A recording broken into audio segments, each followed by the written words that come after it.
मैं निर्मल मेहता, पंजाब लुधियाना निवासी, आज आपके साथ अपना एक्सपीरियंस शेयर करने जा रही हूँ कि कैसे 9 महीने लगातार बेड पर लेट कर मैंने ज़िंदगी और मौत के साथ लड़ाई लड़ी। और ये इमीडिएटली कोविड के बाद हुआ, जब हर जगह डर ही डर था। मेरी रीढ़ की हड्डी के जो 9वें और 10वें मनके थे वो कंप्रेस हो गए थे, और वहाँ से जो नर्व्स निकल कर मेरी एब्डोमेन की तरफ आती थी वो बहुत ज़्यादा पेनफुल थी। ना मेरे से उठा जाता था, ना बैठा जाता था।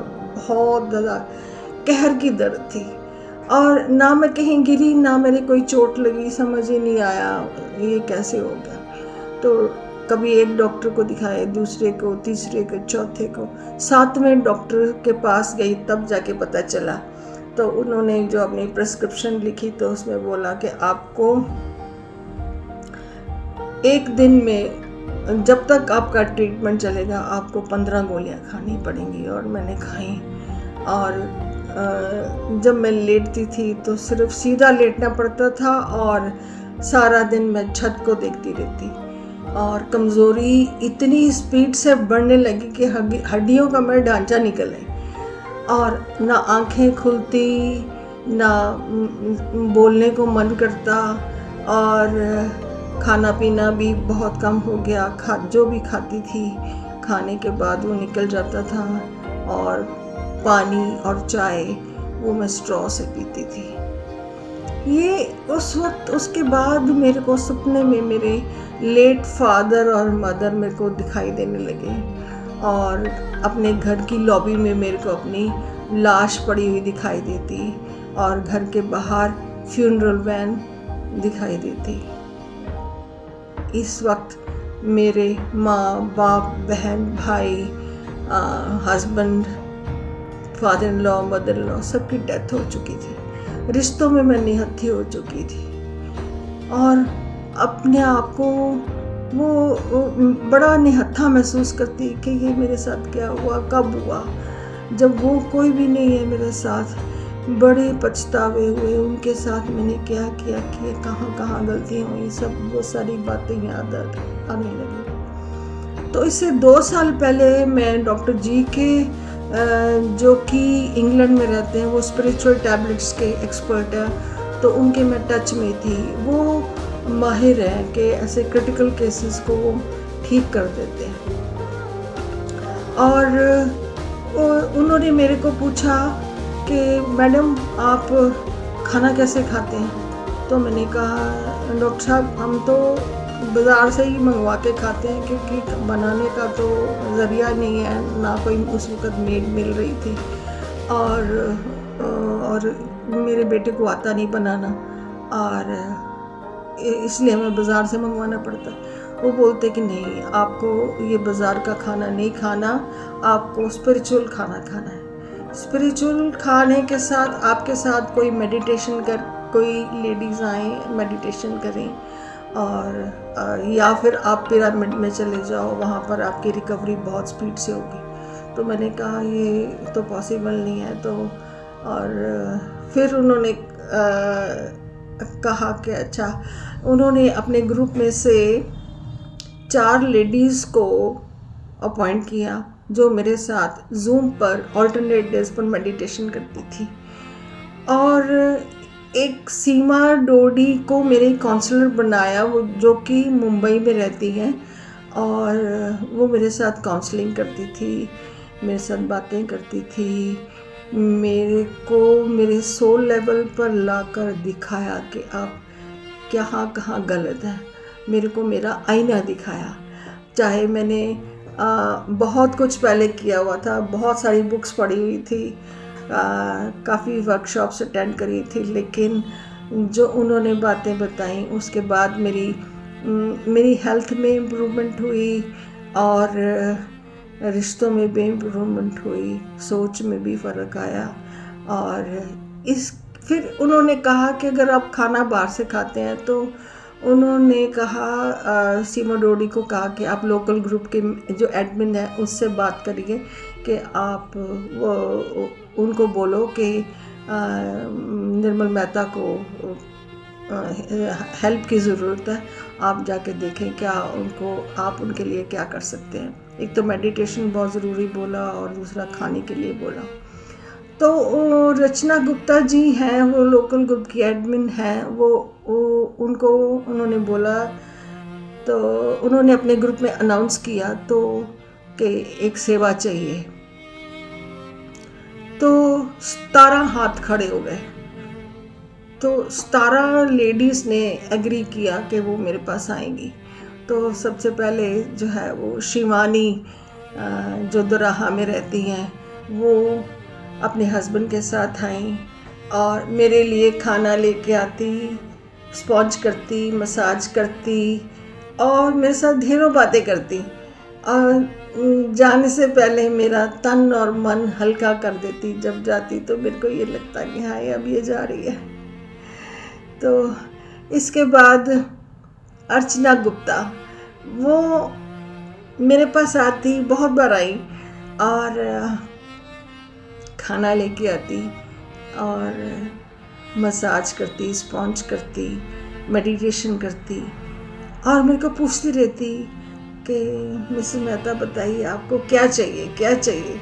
मैं हेजिटेट करती थी, लेकिन फिर भी वो मेरी ज़रूरत की चीज़ें मेरे को उन्होंने ला के दी। तो आगे फिर इसके बाद डेज़ी समझती है कि बिस्तर पर इतनी देर लेटना क्या होता है, कितना पेनफुल होता है।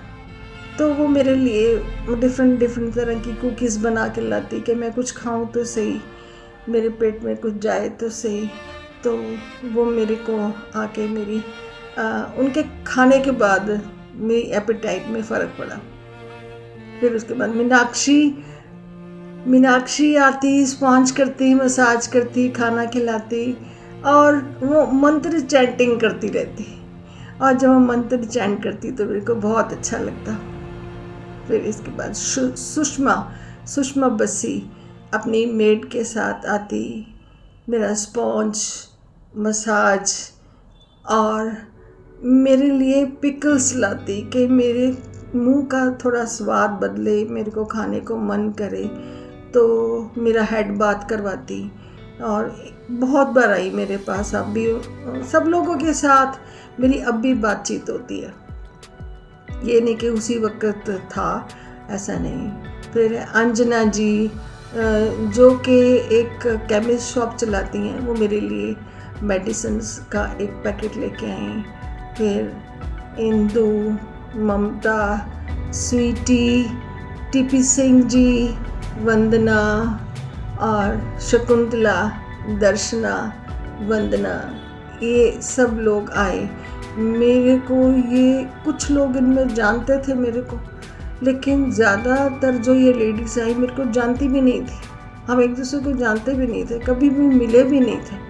और मैं जब ये आती तो मैं सोचती कि ये इंसान नहीं है, ये ह्यूमन बींग्स नहीं है, ये फरिश्ते हैं। मेरे को ये फरिश्ते लगते। तो फिर मैं सोचती कि अगर ये फरिश्ते हैं तो फिर मैं कौन हूँ, मैं कहाँ से आई हूँ, क्या मेरा सोल पर्पस है, क्या मेरी सोल प्लान है, तो मैं इस धरती पर क्यों आई हूँ। और मेरे को देख के ये लाइफ की मिस्ट्रीज सोचती तो थी, लेकिन समझ कुछ नहीं आता था। पर उस वक़्त मैंने अपने ब्रेथ को पकड़ा, ब्रेथ को, थॉट्स को, इमोशंस को, मैनिफेस्टेशंस को पकड़ के रखा, उनको अपनी ताकत बनाया और हमेशा ये विजुलाइज करती रहती थी कि अब मैंने ज़मीन के ऊपर पैर रखा है और मैं खड़ी हो गई हूँ और अब मैं चल रही हूँ। तो ऐसे विजुलाइज करती रहती। और उस वक्त मेरे को डॉक्टर जो डिस्पेंजा की book you are a placebo, वो मैंने काफ़ी देर पहले की पढ़ के रखी हुई थी और मेरे को वो उनकी याद आती बड़ी। उनका भी मेरे साथ मिलता जुलता ही केस था। उनके तो वर्टेब्रेस टूट चुके थे और डॉक्टर्स ने उनको बोल दिया था कि अब आप अपने पैरों पर खड़े नहीं हो पाओगे, लेकिन उन्होंने हार नहीं मानी। वो कहते नहीं, मैं व्हील चेयर पर हमेशा के लिए नहीं रहूँगा, मैं बेड पर लेटने के बाद वो अपने थॉट्स के साथ उन्होंने अपनी हीलिंग करी। तो मेरे को उनका केस याद आता था, तो मैं सोचती थी उन्होंने क्या सोचा होगा, हाँ? और जो उन्होंने सोचा वो मेरे को जैसे स्ट्राइक हो रहा था, और वैसे ही मैंने सोचना किया, और सोचते सोचते वैसे ही पैटर्न में मैंने भी अपना हीलिंग करनी शुरू कर दी खुद से, और मेरे को उससे भी बहुत फ़ायदा हुआ। तो शुरू से लेकर अंत तक मैं ये बताना चाहती हूँ कि मेरे बेटे रोहित मेहता ने मेरा बहुत साथ दिया। मेडिकली मेरे को सहायता दी, जिस डॉक्टर के पास जाना है, और किसकी उसको बात नहीं पसंद आई, किसके और के पास जाना है, तो उसने खाने का और मेरे स्पॉन्ज मसाज करता, मेरी हर वक्त नीड का ख्याल रखता, बड़े अच्छे अच्छे फ्रूट्स लेकर आता, और इतने अच्छे फ्रूट्स होते थे कि मेरे को खाने को मन नहीं करता था, चपाती वगैरह कुछ और खाने को मन नहीं करता था। और मेरी नेचुरल गॉल्स को क्लीन करता, और जब वो करता तो मेरा रोना निकल जाता कि, और सोचती who is he at my soul level, इसका क्या रिश्ता है मेरा सोल के लेवल तक। और लगता था कि ये एक जन्म का साथ नहीं है, काफ़ी जन्मों का पुराना साथ है। और उसने अपने फ्रेंड के साथ मेरे को मेरी रिकवरी में बहुत साथ दिया। तो मेरे को उस वक़्त एक लाइन नज़र आती थी, मेरा विजन बोर्ड बनता था, एक लाइन नज़र आती थी कि ये भी वक्त चला जाएगा, दिस टू विल पास। इस बात के, इस सेंटेंस के मैं फ्लो में एफर्टलेसली चली जाती थी। मेरे पुरानी बातें याद आती थी कि फलाने वक्त ऐसी प्रॉब्लम आई थी, वो भी चली गई, उसके बाद वो प्रॉब्लम आई, वो भी आई, चली गई। तो मुझे ये लगता था कि ये आई है, ये भी चली जाएगी, मेरे को घबराना नहीं चाहिए, हिम्मत करनी चाहिए। तो इन सब बातों ने मेरे को मतलब अंदर से मजबूत रखा। और मैं ये कहना चाहती हूँ, मेरा मैसेज ये है सबके लिए कि हिम्मत हमें अंदर से ही जनरेट करनी पड़ती है। डॉक्टर्स हमें जो बोलते हैं, हमारे माँ बाप, आसपास रिश्तेदार, जो भी बहन भाई, फ्रेंड्स जो आते हैं, जो बोल के जाते हैं, उनका दिमाग पर असर तो होता है, और लेकिन अंदर से हिम्मत वो खुद से ही जनरेट करनी पड़ती है। और what you seek is also seeking you. जिसको आप ढूंढ रहे हो वो भी आपको ढूंढ रहा है। अगर आप रिकवरी चाहते हो, कोई किसी तरह का भी लॉस हो गया हो, फाइनेंशियल लॉस हो गया हो, लंबी बीमारी हो, और ब्रेकअप हो गया हो, या किसी लव्ड वन की डेथ हो गई हो, कुछ भी प्रॉब्लम हो, तो आप उसको उस वक्त इन बातों का ध्यान रखें कि मैंने अपने आप को ठीक करना है, मैंने आपको ठीक करना है। तो वो जो रिकवरी होती है वो भी आपकी तरफ कोई ना कोई बहाना ढूंढ के आपके पास आती है, सोल्यूशन भी आपके पास आता है। तो अब मेरे को ज़िंदगी मिली है तो मैं इसकी बहुत कदर करती हूँ। मुझे अब पता चला है जीने का कितना बड़ा महत्व है। हमें अपने ज़िंदगी को बहुत संभाल के रखना चाहिए।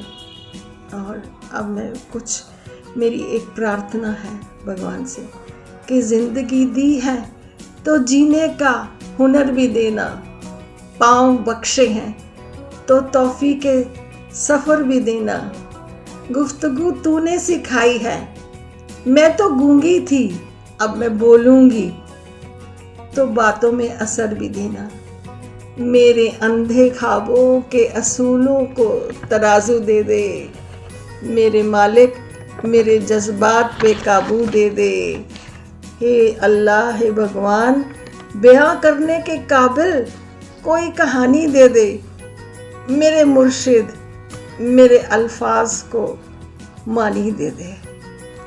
किसी का दिल जो दुखाए मेरी ज़ुबां या रब, तो मुझ फ़कीर को अहले तू बेजुबानी कर दे। तो अंत में मैं हाथ जोड़कर आप सबका धन्यवाद करती हूँ जिन्होंने मेरे को उस वक्त संभाला, मेरे पास आए, मेरी मदद करी, मेरे को जो चाहिए था वो दिया। मैं धन्यवाद करती हूँ रचना जी का, सीमा डोडी, डॉक्टर जी के, और अबव ऑल पत्री जी, और उन सब लेडीज़ का जो मेरे पास आई, जो मेरे को जानती थी और जो जानती भी नहीं थी, उनका मैं सबका धन्यवाद करती हूँ। उन डॉक्टर्स का, मेरे बेटे का, उसके फ्रेंड्स का, और जो भी आया मेरे पड़ोसियों का, और भी सर्कल में जो भी लोग मेरे पास आए और आके मेरी मदद करी, हम दोनों को हौसला दिया कि हम आपके साथ हैं। तो इन बातों को मैं भूल नहीं पा रही हूँ। थैंक यू इतना। आई पे my gratitude from the heart. Thank you.